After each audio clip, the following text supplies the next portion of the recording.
Et parmi les résultats qui animeront cette semaine, la suite des résultats des grandes banques et des grands établissements financiers américains, en l'occurrence, après une première série de publications vendredi dernier qui a vu les résultats de JP Morgan, de Citigroup ou encore de Wells Fargo publiés et livrés aux investisseurs. Nous faisons le point sur ce secteur bancaire qui a fait beaucoup parler ces dernières semaines, évidemment. David Benamou est avec nous en visioconférence, associé gérant et directeur des investissements d'Axiom Alternative Investment. Bonjour et bienvenue David.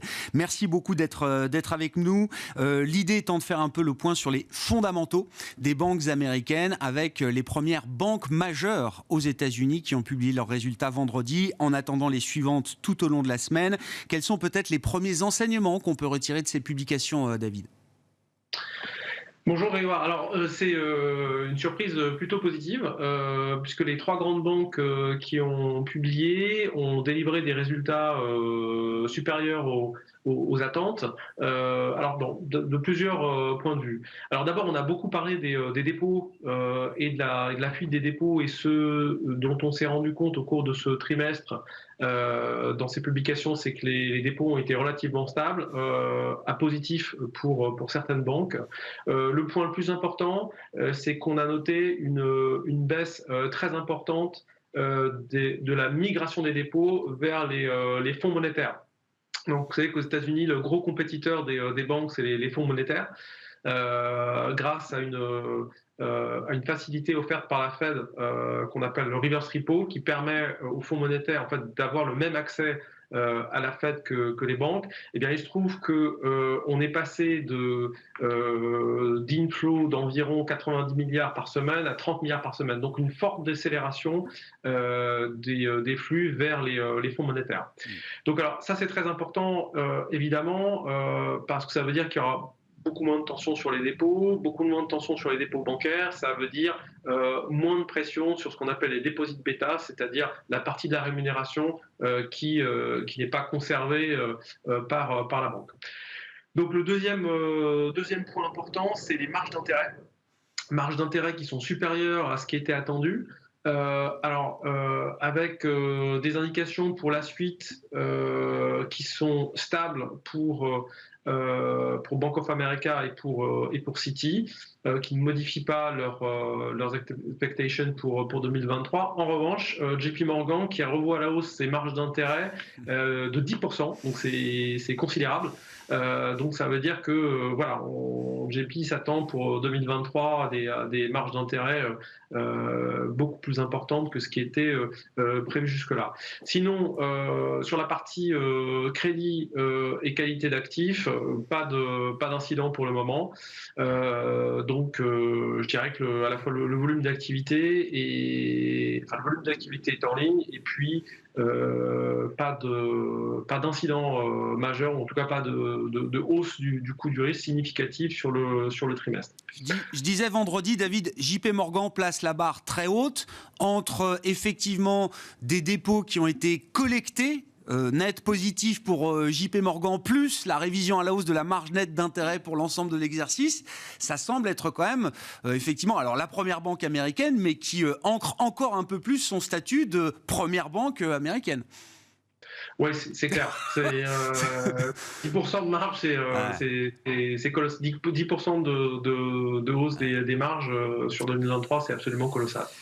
Partant des banques américaines, on aura les résultats des banques européennes d'ici 2 semaines ou un peu plus peut-être. David, est-ce qu'il y a des enseignements, est-ce qu'il y a une lecture croisée qu'on peut faire de la situation des banques américaines et de la bonne situation de ce qu'on a pu voir au premier trimestre pour l'instant sur la situation des banques européennes avec des modèles qui peuvent être différents également. Qu'est-ce qu'on attend des résultats des banques européennes ? Alors, on attend des résultats très bons pour les banques européennes, aussi parce qu'elles sont beaucoup plus tôt dans le cycle de hausse des taux. Donc, ça veut dire qu'elles vont bénéficier de la hausse de rémunération des taux d'intérêt déposés à la Banque centrale plus longuement que les banques américaines. Donc, ce qu'on peut voir de ce point de vue, et notamment dans la stabilité des marges des deux grandes banques et puis de la hausse des marges de JP Morgan, on peut voir un read-across entre guillemets très très positif pour les banques européennes. Ça veut dire qu'elles ont encore quelques trimestres avec une contribution très forte en fait des dépôts dans leur marge d'intérêt. La deuxième peut-être chose qu'on peut voir, c'est sur la partie banque d'investissement, parce que j'en ai pas parlé, mais la partie donc taux, change, revenus d'intérêt dans la banque d'investissement était plutôt très bonne. Et ça, donc nos banques européennes ont dans leur banque d'investissement des composantes taux qui sont très importantes, par exemple Deutsche Bank ou Barclays, donc ça c'est très positif pour elles. Bon, la partie fixed income, effectivement, dans les BFI en Europe, qui devrait être plutôt bonne sur le premier trimestre. Si on en vient au stress de marché lié au secteur bancaire, qu'est-ce qu'on peut dire de l'évaluation qu'on peut faire du stress bancaire à ce stade, David, un mois après les accidents SVB, signature aux États-Unis, la résolution Crédit Suisse en Europe, ces événements ayant marqué un pic de stress dans les marchés, sur les actions bancaires, sur la dette bancaire également. Un mois après, où en est-on ? Alors, il y a d'un point de vue marché, puis après, c'est intéressant de voir les premières réactions des régulateurs. D'un point de vue marché, donc clairement, on a une normalisation, que ce soit côté action ou côté crédit. Côté action, on est revenu à peu près à la moitié, un petit peu moins de la moitié de la hausse qu'on avait. De la performance qu'on avait avant l'événement Crédit Suisse en Europe. Donc on était un peu plus de 20% de performance. Là, on doit être à peu près à 12% de performance au moment où on parle. Donc on a une phase de normalisation qui devrait théoriquement se poursuivre avec notamment les beaux résultats qu'on attend pour le premier trimestre. Côté crédit, donc, ce qui a beaucoup souffert, c'est le segment Additional Tier 1, avec la décision Crédit Suisse de réduire à zéro en fait, c'est le nominal de ces titres. Là, pareil, au moment de Crédit Suisse, on était à peu près à moins 15% de performance avec l'événement Crédit Suisse, et on est revenu à peu près à moins 5%. Donc, pareil, une phase de normalisation qui est en cours. Et vous êtes convaincu, David, chez Axiom, que ce marché des 81, Additional Tier 1, hybride bancaire, CoCo, subordonné, ce marché-là est un marché qui va survivre justement à l'événement Crédit Suisse? Alors oui, on est convaincu pour deux raisons. D'abord, en fait, les régulateurs, pour les régulateurs, les Additional Tier 1, c'est un pan en fait important de l'accord de Bâle post-2008 et du mécanisme de résolution bancaire. Donc, c'est un des éléments clés du mécanisme de résolution bancaire. Donc, les régulateurs n'ont absolument pas envie aujourd'hui qu'ils ne servent plus parce qu'ils devraient trouver en fait un autre mécanisme, un autre outil pour servir dans la résolution bancaire. Donc, c'est un élément clé et ça représente aujourd'hui une vingtaine de pourcents du capital réglementaire des banques. Deuxième élément, c'est pour les banques elles-mêmes, c'est une source de capital non dilutive et c'est aussi une source de capital qui réduit le coût moyen pondéré de leur capital parce que les coupons des Additional Tier 1 sont déductibles fiscalement dans la plupart des pays. Donc, c'est un instrument qui est utile pour pour les banques et utile pour les régulateurs. Donc, ils n'ont absolument pas l'intention que ce marché disparaisse. Les banques sont d'accord avec ça, David. Qu'en est-il? Est-ce qu'il y a des établissements bancaires d'ailleurs qui ont pris des positions spécifiques par rapport à ces marchés de crédit bancaire spécifiques? On sait qu'il y a souvent des échéances de rappel, de refinancement liées à ces obligations hybrides bancaires. David, est-ce qu'on a déjà des éléments un peu spécifiques sur l'animation de ce marché par les banques elles-mêmes? Alors, pas encore, mais c'est assez normal. Je vais dire, après une période de stress comme celle-là, on a des exemples dans le passé. Après le stress Covid, on a eu globalement tous les titres Additional Tier 1 qui traitaient à perpétuité. C'est-à-dire que plus aucun investisseur ne s'attendait à ce que le titre soit rappelé à sa première date de call possible. Donc, au bout de quelques mois, ça se normalise et on a les titres qui se remettent en fait à pricer à maturité.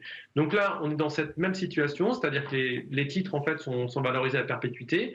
Alors, cela dit en passant, c'est du coup un très très bon point d'entrée pour les investisseurs parce que ça veut dire que vous avez entre guillemets l'option gratuite en fait pour vous.